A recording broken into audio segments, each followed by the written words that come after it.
So welcome everybody to this event, to this Globe Dialogue on Food, Labor and Inequality. My name is Nina Mackert. I'm a research fellow at the University of Leipzig in the Leipzig Lab Global Health. We are an interdisciplinary group researching the historically changing concepts of health, and also how concepts of health vary and change globally. I am an historian, and I'm particularly interested in the connection that is made between health, eating, and bodies in modern societies. And currently, I'm writing a book on the history of the calorie in the US and beyond. And I'm delighted that I have the opportunity today to talk to Bryant Simon. He's a professor of history at Temple University in Philadelphia, and he's one of my favorite food historians because he is also a labor historian, and he's particularly interested in the connection of food, labor, and capitalism. In his last two books, he has taught us what we can learn about America and the history of capitalism by looking at Starbucks and at chicken nuggets. And Bryant and I will be talking for the next 50, 60 minutes and about the history of food and inequality of this nexus. And if you have any questions, feel free to post them in the YouTube live stream place where you can post questions. And also, if you prefer to have, as I understood this via Zoom, you'll have the German translation of our conversation, and via YouTube you can listen to the English original, so to say. So, Bryant, your work always reminds me, as I already said, it always reminds me how profoundly food and inequality are connected, and that's what we want to focus on today. And discuss some shades and sides of food as an issue of class and inequality. So in history, as well as in present, this connection is sometimes more obvious, sometimes less obvious, more subtle. So obviously the history of hunger and what today is called food security reveals the connection of poverty to a lack of access to food. So poor people had, and oftentimes still have, just not enough to eat. Also, and this is something that COVID-19 recently brought into focus again, labor in the food industry is often badly paid and is done under unsafe conditions. This is also part of the broader issue of food and inequality. I think what is striking about the long 20th century is that how nutrition science also played part in in governing poverty and labor. We will be talking about that. But what is also part of this are cultural norms about how one should look and how one should eat, such as norms of thinness, of beauty, norms that are associated with the right food choices, the allegedly right food choices. For instance, and this is obviously a cliche, but it undermines what I want to say, drinking a green smoothie is connected to a different class status than choosing a sugary soda. So it's not just an issue of how much they cost, but how the kind of diet stands for something that is understood as a middle class or lower class lifestyle, a form of self-conduct. And this already connects to the question of who gets to eat what. So this is just a few aspects of our topic. And yeah, Bryant, you probably agree that there's much more to it. Yeah, no. Well, first, thanks, Nina. I'm really glad to join you for Global Fest 21, and I'm glad that it's 21 rather than 20. And it's even if it was canceled from last year. But I can hardly think of a topic that can get us more into the complexity of inequality than food. And I think for starters, when we study food, we're not just studying what's in front of us, what's in the store, what's in the fields, or the people who make it. To study food is to study almost everything. That it to me is maybe the perfect way to be an interdisciplinary researcher. It is to study science. It's to study government. It's to study, as you pointed out, the body. It's to study work. It is to study culture.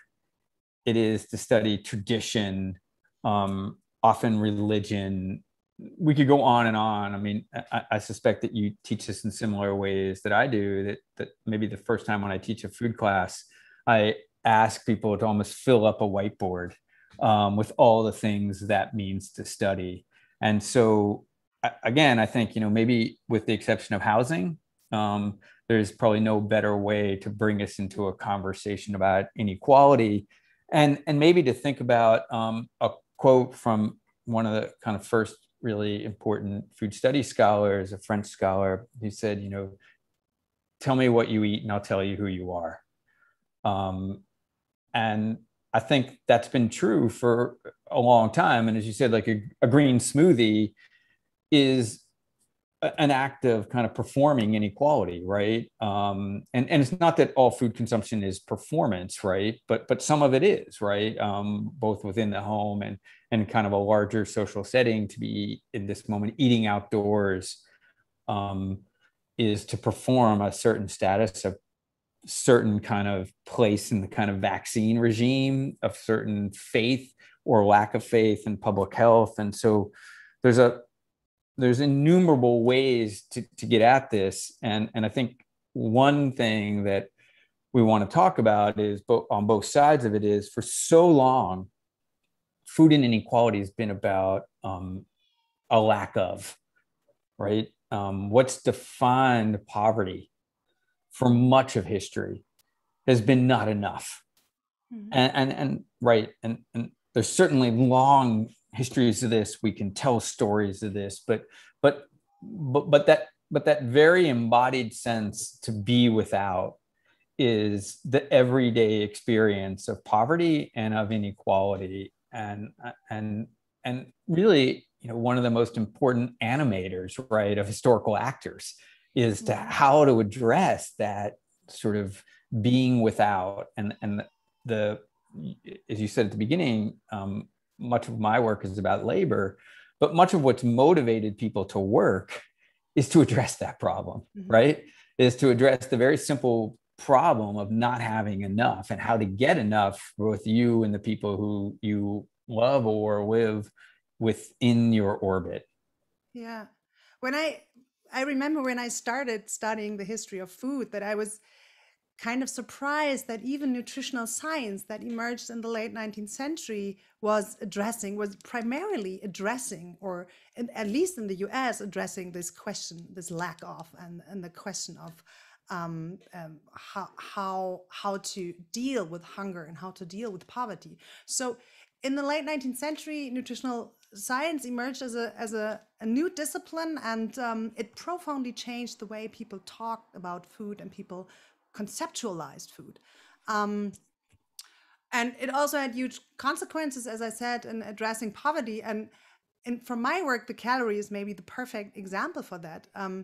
So the calorie itself was introduced in the 1890s as a measure for food energy. And from the beginning, it was part of negotiating hunger and negotiating poverty. So the adoption of the calorie alone can be regarded as an attempt to solve the question, the social question, and to calm labor unrest, by the way. So since the 1870s, there were, in the US as well as in Europe already a little bit earlier, a rising wave of labor unrest, talking or scandalizing hunger and poverty, and eventually also calling for higher wages to address the problem of low food budgets. And when food scientists introduced the calorie, they intervened into this debate. So what they did then was that they studied the diets of the working class and assessed what they were eating and how much they were paying for what they were eating.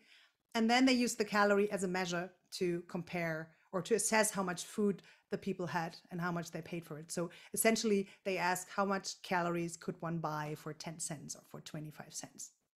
And the calorie made it possible to compare foods like it wasn't possible before, like to compare salad to oatmeal or to meat. Right.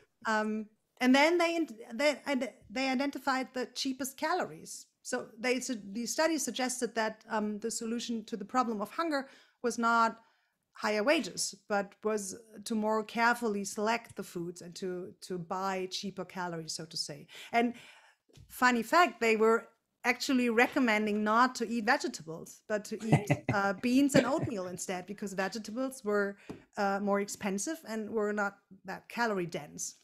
And that was a really powerful intervention in terms of issues of entitlement, but also in regard to the question of who was allowed to eat what. Well, it's also a reminder, right? Again, of another, I think, aspect of studying food, right, is the role of the expert, and how the expert is trying to conform really different people into one version, and how the experts are often wrong. I'm near Atlantic City in New Jersey, and people were urged to come to Atlantic City in the 19th century to get plenty of ozone-filled air. Like they thought this was a good thing. But I think there's an interesting flip side to this story, right? At the very moment that the calorie is coming to help people understand food, people are kind of defining food from themselves from the ground up, right? And in many ways, a parallel story is going on where the same period between 1880 and 1920, 30 million people leave Europe to come, and it's mostly from Europe, to come to the United States. And that story has often been told, right, for Jews and for certain Central Europeans, right, that they're coming for freedom. And if you actually read what they say, really they're coming for food. And there's a book that I know by Hasia Diner that talks about hungering for America. Mm-hmm. And what she's playing on with that term is literally people come to the United States because they think they can make more money and that food is more plentiful. And in many ways, that's true, right? And they express their Americanness not really by saluting the flag or saying the Pledge of Allegiance or even kind of, identifying with the nation. They do it by remaking their diets. Mm-hmm. And the most obvious way they do that is through eating meat every day. And, the most interesting story is, nutritionists are kind of thinking about these things in a different way. Italians in the United States invent the meatball to go with red sauce over pasta to celebrate, right, that they can have a little meat in their daily diet. They begin to sort of discover the hamburger, not, because it's nutritious necessarily, but it's a way for them every day to say, look, they made this journey, they've made it in America. And I think there's a really interesting way in which people refashion their diets to show that they have made it and that they are part of America and that there's something comforting in all of that, right? And that in some ways, they don't want to listen to this nutritional advice, whether it's about vegetables or anything else, because they're embodied in a kind of different experience. Now, the other side of that, right, is to create that affordable meat is exactly what is one of the main employers in the United States, and traps people in a really dangerous and brutal system of labor. And I'd say one other really interesting thing about this kind of dynamic, from my perspective as an Americanist and as a labor historian, and that, thinking about kind of global issues, is in the early part of the 20th century, this question is asked all over the world, why there's no socialism in America. And it's perhaps the wrong question, but the first answer by a German scholar, Sombart, is, well, American workers don't care about socialism because they have roast beef every day.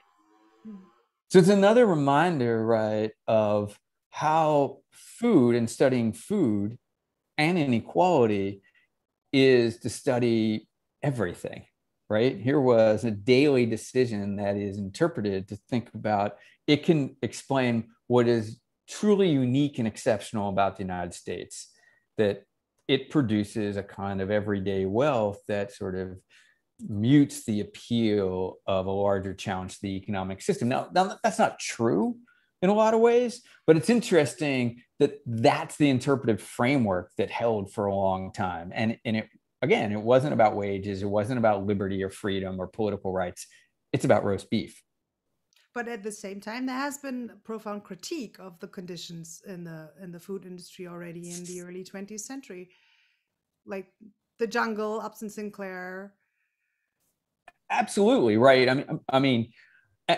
But Sinclair as well, like it's interesting in that in the jungle, right? This kind of Dante-esque kind of descent into the hell of producing cheap meat in America, both the hell for workers and the hell for the people who consume it. He ends his story, right, with this really boring, if you've ever gotten to the end of the book, 70-page kind of discussion of a socialist meeting. But that meeting is really about equality of access to decent food, to fresh air, to decent living conditions, and a chance actually to grow your own food in some ways, right? And my point really is on both sides, right? People are imagining equality and inequality through access to food, not really through abstract political principles so much. It's that physical experience that introduces them to abstract physical political principles, not the other way around.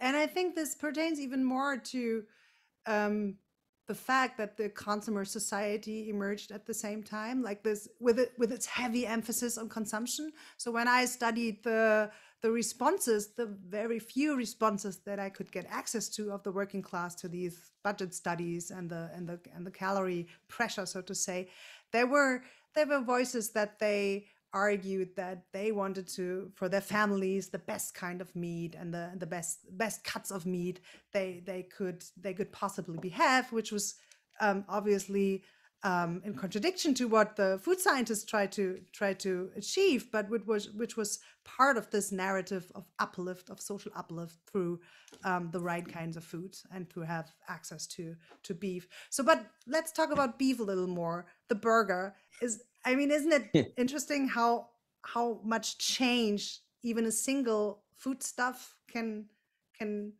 embody in the 20th century?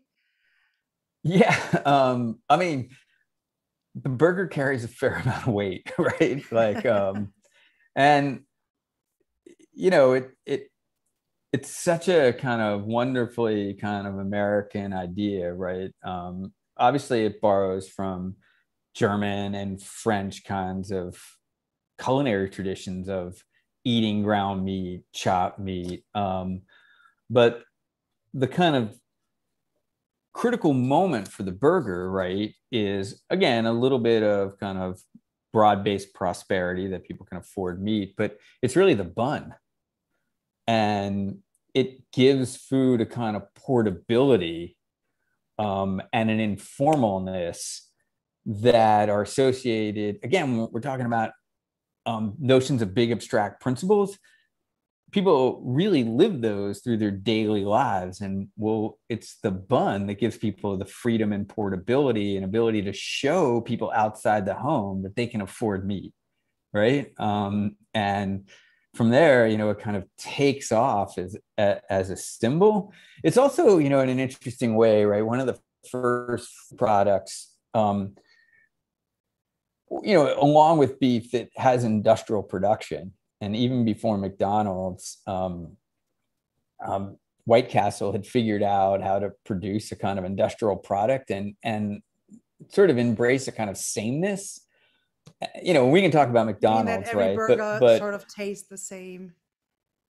yeah, and they're the first to kind of really think about that, right? That Americans are on the move, and if they're on the move, they're going to want to have the same thing everywhere they go. And so, again, one of the kind of weird and interesting parts of American kind of foodscape is the desire to have taste repeated all the time. And then I think, you know, we can maybe get into another topic that we've both written about, is that the hamburger, you know, in recent years becomes a symbol for ill health, right? The hamburger, I mean, that's oversimplified, but it becomes a symbol for a broken food system, a food system that, you know, relies on an environmentally precarious kind of system, and also is a real threat to the health of the people who consume it. And I guess lastly, that it is marketed through a company, McDonald's, that is a destroyer of local landscapes. It's, and so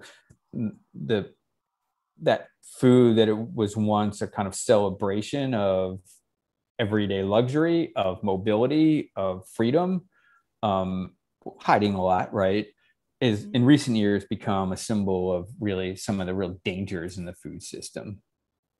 Yeah, which has already been criticized like for several decades, but I think has intensified in the last like 10 to 15 years.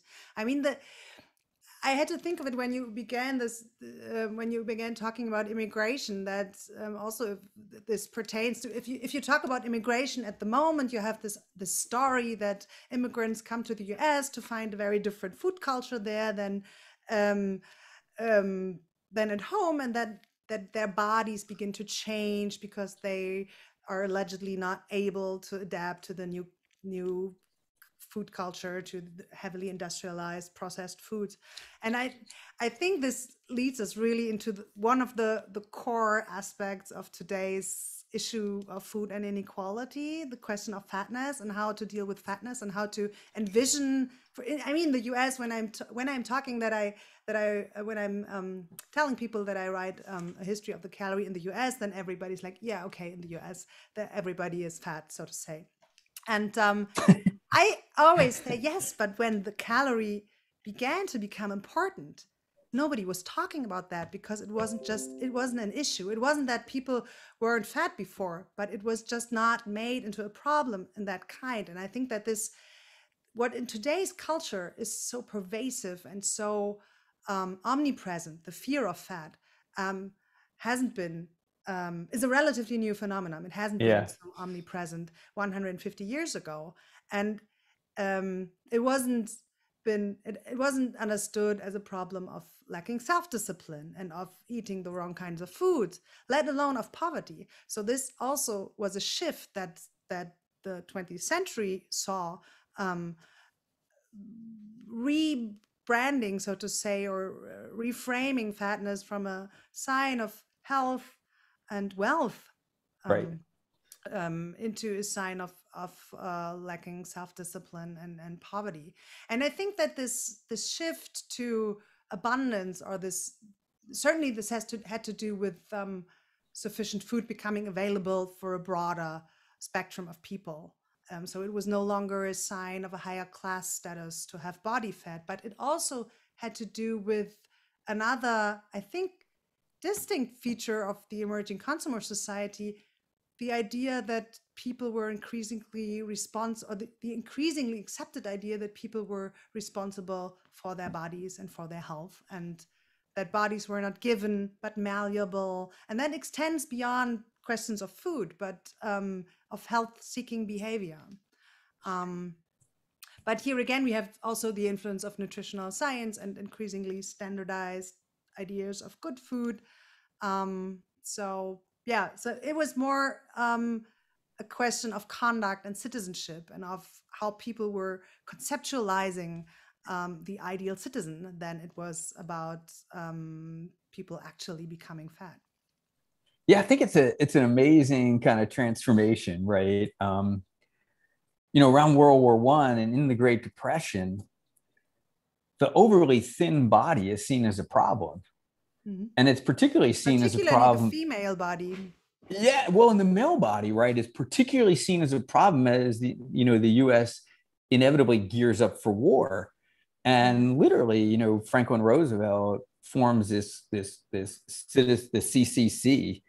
And part of the point of that is to almost force feed people.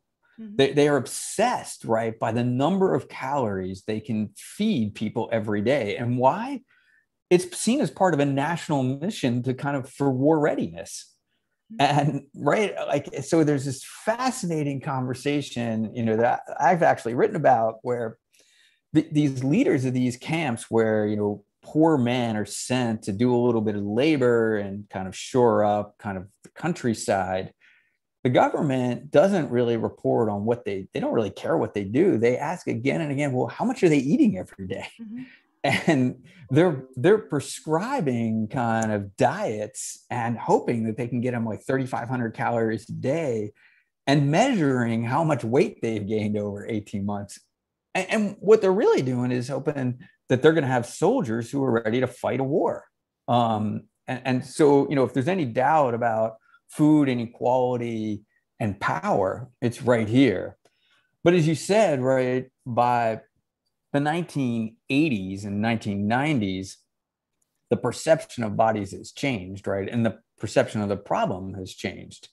And increasingly, what's seen as a problem are bigger bodies. And we can, I want you to talk a little bit just about the idea of fatness studies and, what scholars do in that. But as early as the 1970s, there's a government report by George McGovern who's like, oh, we have a problem here. People are eating too much. And if they eat too much, they're going to cost us, this is the citizenship, they're going to cost us money. We're going to have a healthcare problem. We're going to have a problem, again, of kind of readiness to fight any kind of war. We're going to have a problem of productivity, right? They're less concerned with the individual body as it affects people. But I want to kind of highlight a really interesting point that's going on here that I think is worth digging into a little bit more if we're talking about food and inequality.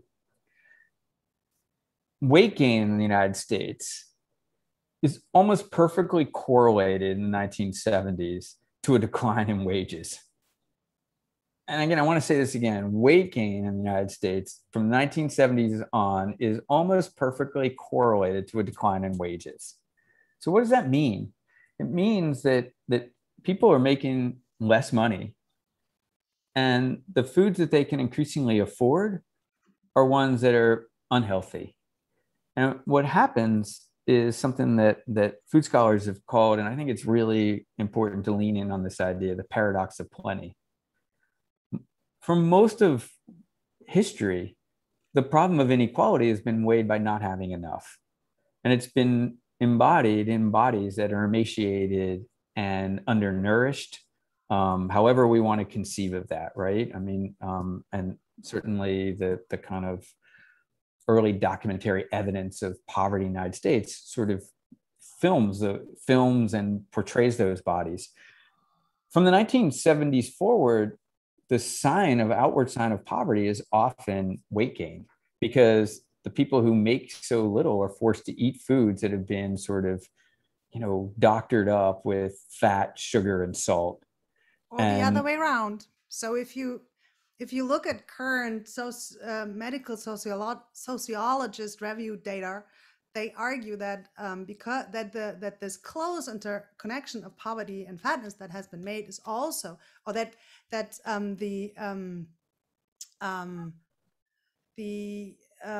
conditions so that fatness is not simply a sign of poverty, but can lead to poverty due to increased stigma, loss of job, and bad working conditions and stuff. So that is, I think, something that is really important for detangling this connection. Yeah, that has been no. It's absolutely true, right? Like that the fact or the apparent fact of it leads to the next fact, right? But I also think, right, food industries become really adept at taking what they don't need and repurposing them as inexpensive sort of products. And so the one that people have written a fair amount about, and I think we should detangle this as much as we can. And here we're at a really kind of interesting nexus of where scholarship can help us think about the world we live in every day. But in the US, for instance, there was a perception that full fat milk was unhealthy. Mm-hmm. So what happened is they pull the fat out of the milk to make and I know that this milk exists in Germany and everywhere else, like 2% milk. Well, the food industry had learned since the jungle on to waste nothing, that profit was in repurposing things. So what did they do? They turned it into cheap cheese. Well, who gets this cheap cheese? It was actually part of the government handout in welfare systems. Mm-hmm. So people now who don't have enough money and who have to rely on food stamps or government programs like WIC they're getting this leftover milk, right? That's been turned into really dangerous, high fat laden milk. And so what happens to pizza in the United States? Well, the cheese becomes inexpensive. So we shove it in the crust. We send it, to the edge of the pizza, right? It's the one thing that can be manufactured cheaply. And so if your wages are going down and you're looking for cheap products, this is where it's at. And there's this kind of interesting moment, in Marion Nestle's work, is a really important food scholar in the United States. She interviews this person in charge of food in their family, and that person says, well, why isn't your family eating enough vegetables? And the woman responds, well, I can get more calories, for $3 of broccoli, I get about 130 calories, but for $3 of hamburgers, I'm getting 3,000 calories. And in a sense, into the direction of this interview, because this is essentially the logic that the late 19th century budget studies were. Yeah. And then, right. And as you know, then this person's criticized for not making the right choices, but she's actually sort of taken the logic of the system to the perfect choice. Yeah. And then she's blamed, right? As a bad parent, because her children maybe aren't as healthy looking as other children, right? And therefore, right. And so that cycle, it sort of plays itself out, right, in really dangerous and humiliating ways. There have been several. Obviously, let's a step back. So, what in your recent book on Hamlet, on the fire in a chicken processing plant in Hamlet, you were discussing what you call the ethos of cheap. Can you say a little more? Is the ethos of cheap something that characterizes the 20th century or the late 20th century? I argued it's sort of a late 20th century kind of phenomenon in which profits for capital begin to sort of wane, right? And where people begin to rethink the social contract. And so in the middle of the 20th century, there was a kind of notion at the heart of the social contract that more was actually better. Henry Ford embodies this, right? He says, look, if I pay my workers more, $5 a day. Did you want to say something, Nina? Yeah, but finish your sentence. What Ford thinks, right, is if I pay my workers more every day, well, one, they'll show up for work more often. And they'll show up from work more often because they'll buy more stuff. Mm-hmm. And including what they'll buy is more of my cars. And so it's actually overall good for the economy and good for the government and good for policy, maybe to have people, men, they're mostly thinking, make more money, right? And in the 20th century, later 20th century, this model begins to sort of fall apart, right? And I would argue Fordism, in a sense, gets turned on its head. And what employers in the state realizes is, look, if we want to create more jobs in a competitive market, we just got to give business everything it needs to create those jobs. We're going to judge success by the number of jobs we create. And really the best way to do that is to drive down the cost of labor, to drive down the cost of goods. And we can pay labor less if they can have cheap substances to survive on. But what we're really doing is covering up the actual cost of that system. We're covering up the environmental costs of that system.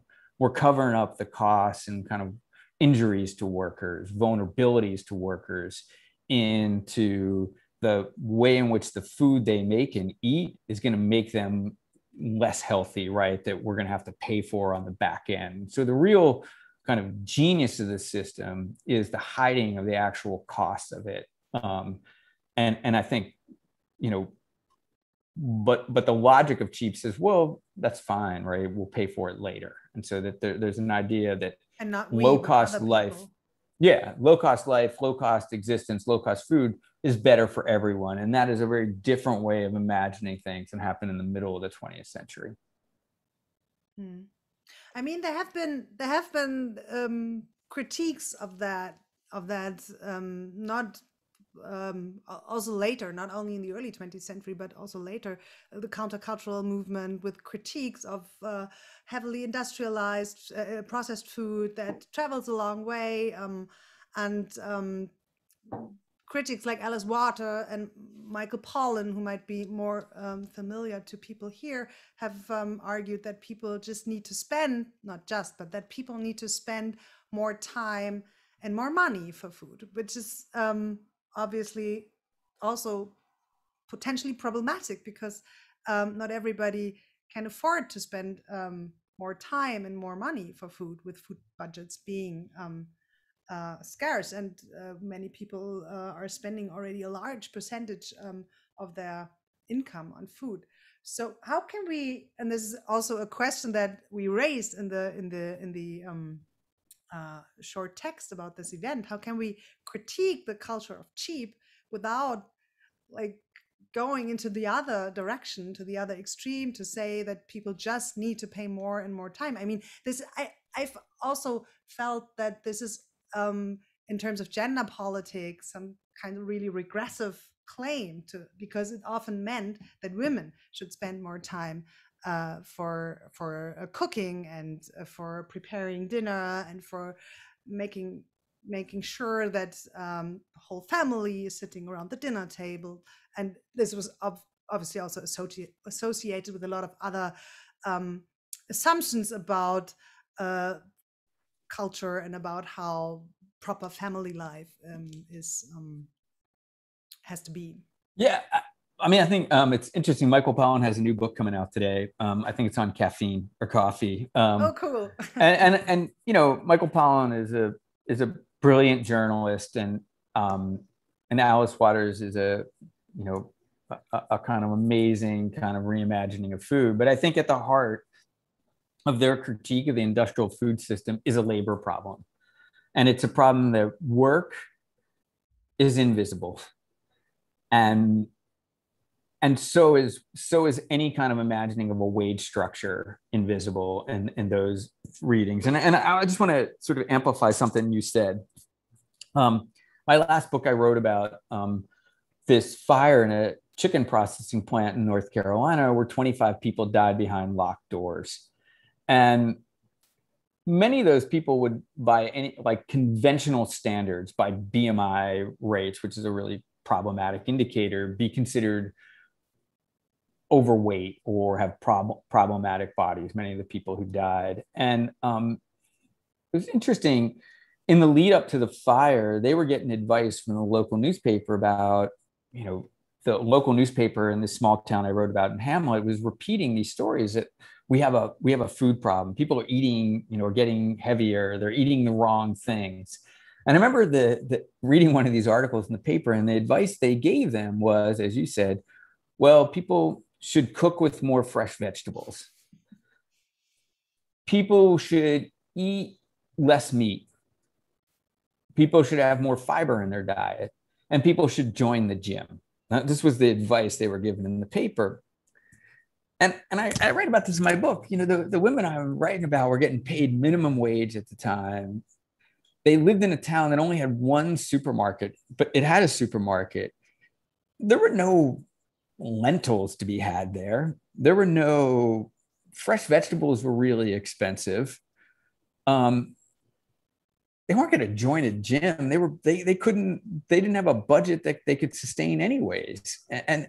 And they already worked in a really hot, disgusting environment that was itself like working in a sweat room. So the advice they were being given didn't even apply to them. And then take this a step further. I remember interviewing a number of the women who survived this fire, and I asked them about how they cooked, and they actually all knew how to cook. Many of them had grown up on farms. They actually knew a lot about fresh vegetables and fresh products. They knew about canning.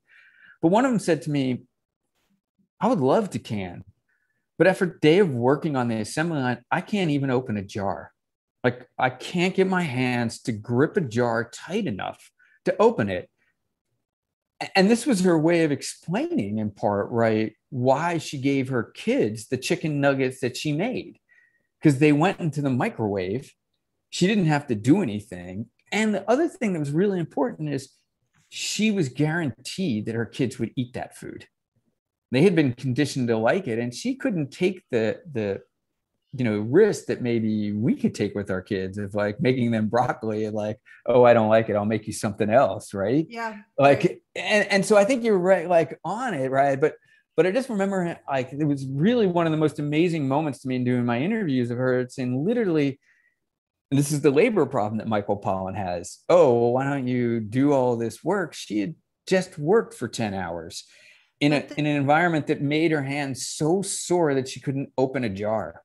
I find it even more telling that the health concerns were connected to people's weight and not to the working conditions in the plant. So, Yeah. I mean, that is also because you said I could talk or should talk about fat studies. So that's an academic discipline that has become more prevalent in the last decade or so in the US. More in Germany, we're just sort of starting, but that discusses or that deals with the meaning of fat in society, and that does not assume that fat is a problem, but that looks at the way societies deal with the meaning of fat and how they turn it into a problem, and that the issue is much more complex, and that it has to do more about understanding society and understanding consumer society and the way liberal citizens or citizens of liberal societies are envisioned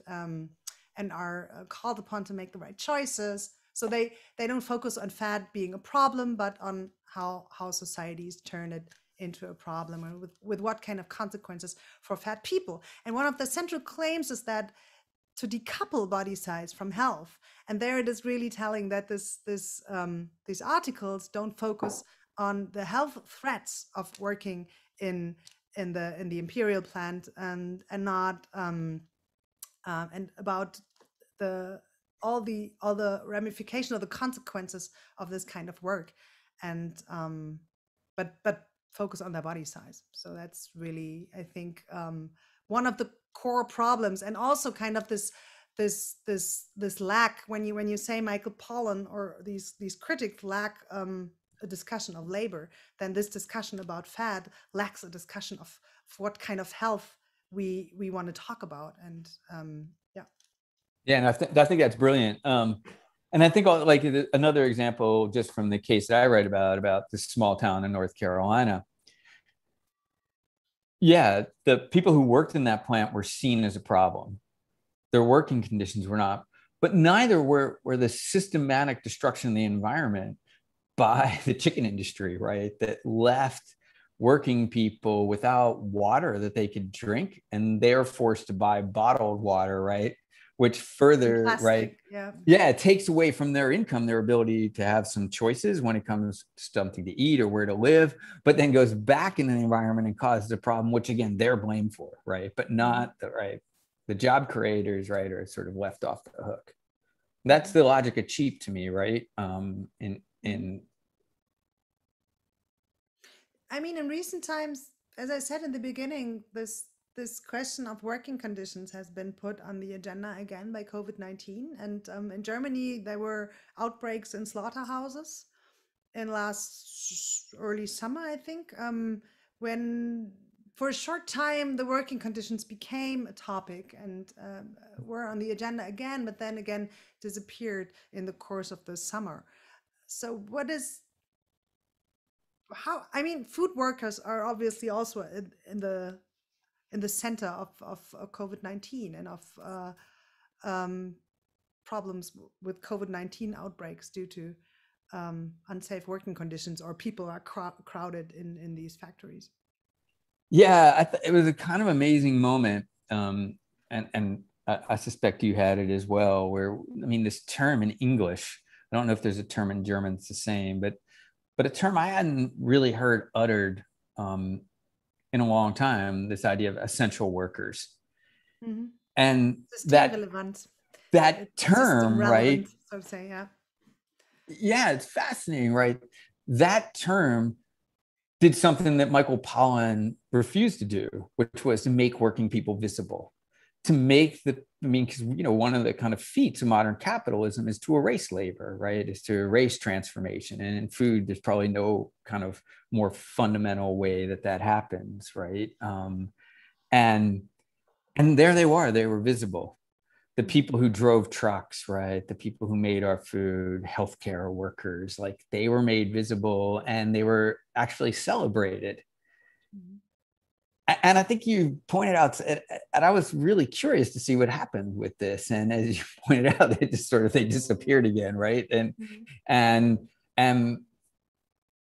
food workers were a really interesting example of this, right? They were turned into essential workers and then made vulnerable again as a result of that. And so probably the place where that was most clear in this country was poultry workers, who I had written about. They were made visible as essential workers, and then they got sick. And somehow their essentialness to everyone else was more important than their sickness. And essentially were said, look, you just need to keep working. And they were often the people who had the fewest choices, right? To work or not work. Their immigration status was often ambiguous. And as I wrote about, I kind of wrote during the pandemic, right? It was in a sense that the doors were being locked on them. They were being told that they had to go in the factory. They had no choice. If they wanted to take care of their families, they had to keep working, and it didn't matter whether those conditions were vulnerable. And we don't know what the statistics are about the number of working people who got COVID and died from COVID, because they're probably underreported to begin with. But if COVID was a stress test of a society, and food is a constant indicator of inequality, what was revealed was yet again the unwillingness in this country to address issues of inequality, to address issues of vulnerability, and to really take the lives of people of color and people on the margin seriously, right? Like in the end, they were just folded into the and now they're being blamed. Actually, it's an interesting thing going on in the United States. They're being blamed for not going back to work quick enough. They're being blamed as somehow like luxuriating on the pay levels that were offered for COVID relief, which, let's be clear about this. COVID relief was not about individual workers. It was about giving them enough money to spend enough money to maintain corporate profits, right? This is not about, they were seen as the answer to the problem of the larger economy. And now they're being blamed, right, for spending, but not, maybe being paid a little bit more, because not everybody wants to do a crappy job. I also think, or in my impression, they are also being blamed for getting sick in the first place. I think something that characterizes the US discourse on COVID-19, and also in Germany, a little less, but also in Germany, and increasingly so, is blaming people for experiencing a severe course of COVID-19 due to their allegedly unhealthy lifestyles. So that's something that really pushes into the discourse, I'd say, since early 2021. So that studies are being made that reveal that many severe cases of COVID-19 could be prevented when people were actually eating more healthy and moving more. And that I think that when it comes to triage, for instance, that this is a real problem, not only in terms of triage, but also in terms of triage. It's a real problem, because if people had to decide who gets the oxygen, for instance, and something is understood as something self-afflicted, then who knows how this decision will play out? Yeah, I just think, but we do know how it will play out, at least in the American context. It plays out the way it always plays out. And that is Black and brown people, working people, face increased inequality and increased vulnerability. I mean, this is, that seems to be what we're willing to do. And so, the people who, again, were most vulnerable throughout the pandemic in the United States were the people, they were essential workers who were providing food for everyone else. They were Amazon workers. They were, truck drivers, bus drivers, right? Who essentially were providing for everyone else, who could work from home, who could, pick and choose when they sort of encountered the virus, and who had healthcare, right? And so and then I said this to you the other day, the kind of most amazing thing I read recently is now they think that because of the pandemic, it's accelerated the use of automation and labor saving devices. And so the thank you that we're going to give to people is we're going to blame them if they want higher paying work. And if they ask for higher paying work, we're going to make their jobs redundant. Oh, and we're going to make it harder to unionize. We're going to do all those things at the same time, right?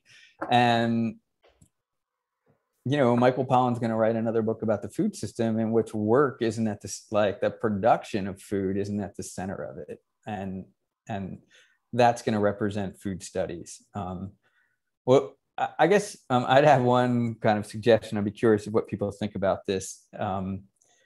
Is, I think probably we need a new labeling system, and we need a labeling system that, has the nutritional information that you write about and think about in really deep ways, and probably problematizes that. But we could also use a labeling system that records environmental impact of the product, both of the packaging. Just starting little, not obviously not obligatory, but companies that emphasize this sometimes printed on their packages. And I would urge for a third thing, which has that documents labor conditions, and maybe a fourth that documents the condition of animals, but and how they're treated. But let's not pretend that the system doesn't involve all those things. And I think that is one way to address inequality, which is to pull the veil off of so many of the factors that go into making our food, including the labor itself and those conditions, and make people deal with it. It won't happen. The food industry is so big in this country, and the lobby of the food industry, this would be the last thing that's going to happen. So do you, in your research on the Hamlet fire, do you have did you encounter any uplifting stories about labor unrest that really got something going? I mean, for instance, in my sources or in my work, I found it really interesting that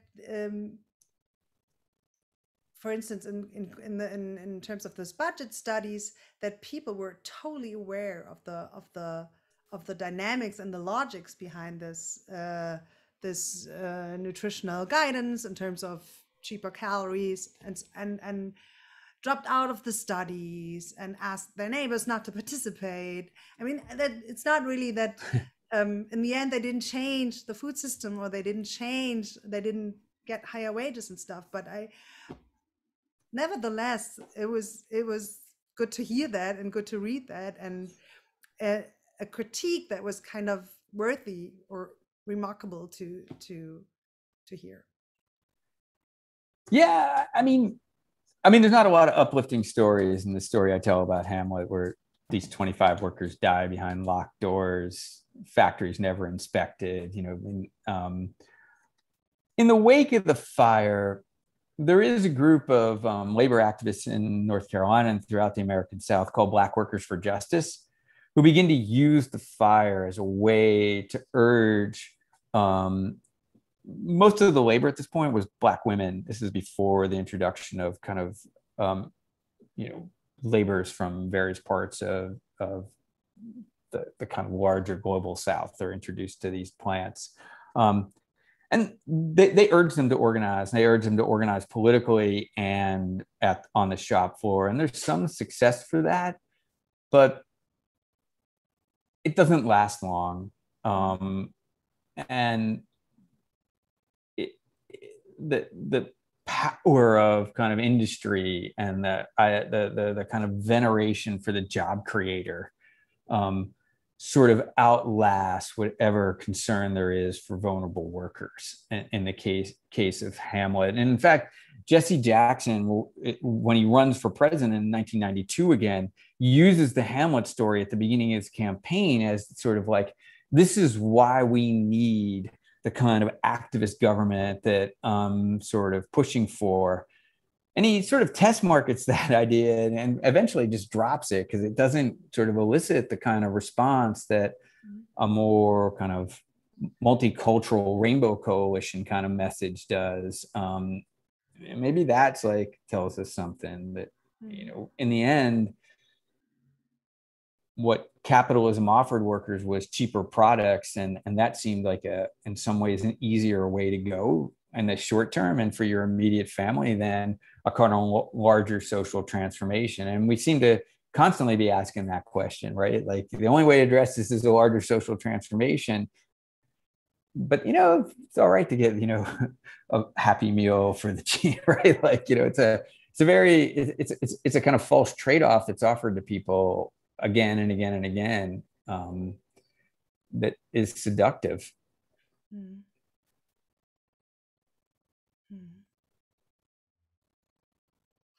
You talked about when you said we need a new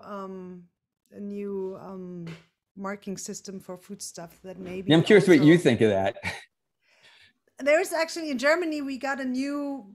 I think it's not yet obligatory. The Nutri-Score it's called, but Yeah.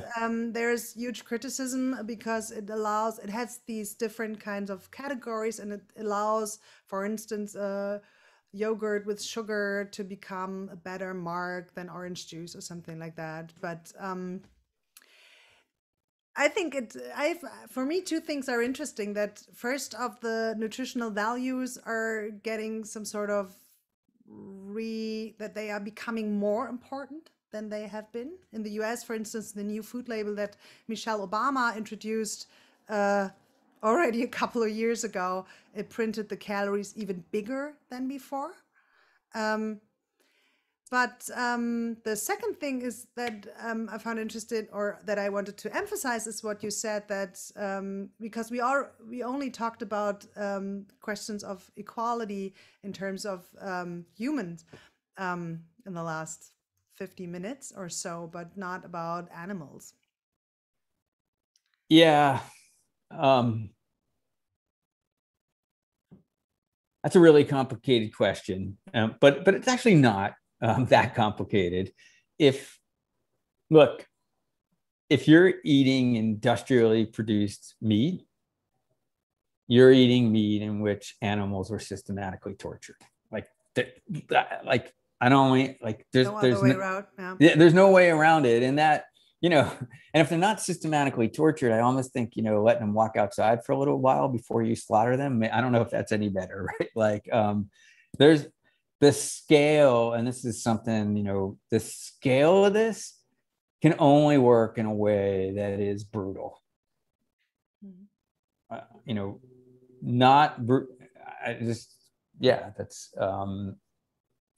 that's the only way it can happen. Ethically, what that means, I think, is I'm not to tell anyone what, like, ethically, people have to think that through for themselves. But it's a brutal system, and frankly, it's not just, you know, its consequences are brutal, like on all kinds of levels, right? Because you can't produce meat on the scale that will make it cheap in the supermarket without compromising the environment for all kinds of other animals. And I'll just, again, give the case of the poultry industry in the US. It relies on a dumping system that essentially adds all kinds of urine from the animals into the waterways, which kill fish. And so in an interesting way, right, it's actually ensuring its status by like artificially driving up the cost of fish, right, making that healthy alternative, again, a complicated one, to chicken seem normalized, right? But it's not, right? So yeah, I think the food system is a real tangle. I have one way around this. I have I think that we should destroy both the Republican and Democratic parties in the United States. And my one idea is to create a dinner party that will link together people who work in the food industry with people who want to eat better, whatever that means, right? And to create, because in a sense, this would attack like all political systems, like living wages for the people who work in the food industry. And I mean, the fast food industry, produce meat, along with like the Michael Pollan types of the world who were concerned with creating a food system that is more beneficial to individuals, but also to the environment. Actually could be kind of a majority party, right? Is essentially linked together a critique around food and food supplies to a larger critique of the way our system works. I like that idea very much. And can you please write your next book as a what if history of this dinner party? So maybe this is maybe the most uplifting end to our discussion about food, labor, and inequality that we could manage to have. Thank you so much, Bryant. Thanks to all of you listening. And have fun with the rest of the festival and with soccer tonight. Thanks, Nina. Bye, Bryant. Bye. See you soon.